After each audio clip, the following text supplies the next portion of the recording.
Honourable Speaker, as of 30th of October, the estimated balance of cane remaining to be harvested in the Rarawai mill area, which also includes Penang mill area, stands at approximately 194,440 tons out of the total seasonal estimate of 607,000 tons.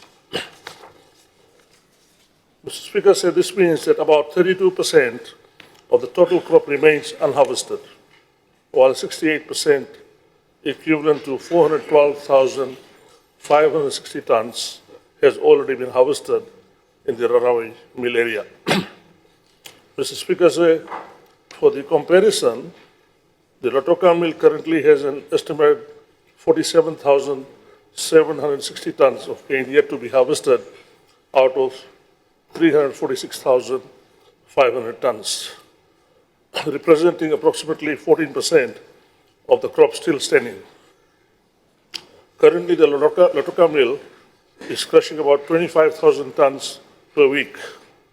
And after September fire, we are transferring an average of 2,400 tons of cane daily to Rarawai and Latoka mill. To date, a total of 74,494 tons of cane has been transferred from Rarawai to Latoka for processing, costing government an additional $1,117,410 in total. Honourable Speaker, the decisive action taken by this government to provide $15 per ton transportation assistance to the farmers transferring cane from Rarawai mill area and Latoka mill, together with the directive to the Fiji Sugar Corporation to adopt a pragmatic quota distribution approach. One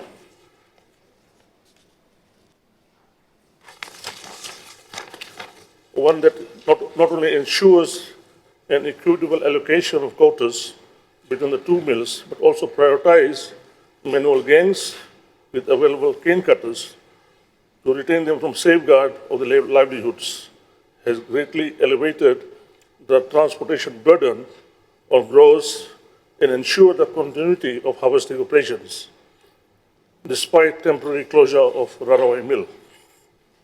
Honourable Speaker, I would like to also bring to the attention of this august House that there are limitations to what government can alone do.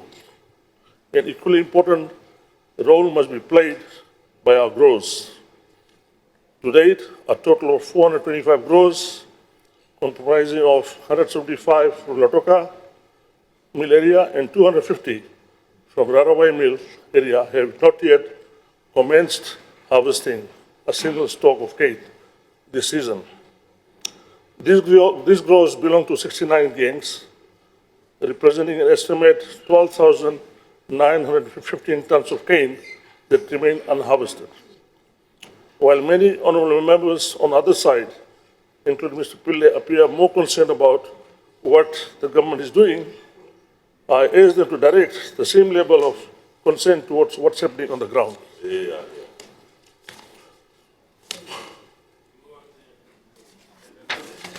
Rather than spending time on social media and socializing the issues, they should go out to the farms, sit with the growers, share a cup of tea or coffee and bread with them on their farms, not in Latoka city, but encourage and assist our farmers to begin harvesting. As we anticipate Rarawai mill to resume crushing in the first week of December, we are confident that this all will accelerate the remaining harvesting operations and enable farmers to deliver the balance of their cane before the end of season, probably before the rainy season sets in. This demonstrates our government's firm commitment to supporting cane farmers during the challenging period, maintaining mill performance, safeguarding the livelihoods of the industry workers, and ensuring that overall stability and resilience of the sugar industry. Thank you, Mr. Speaker.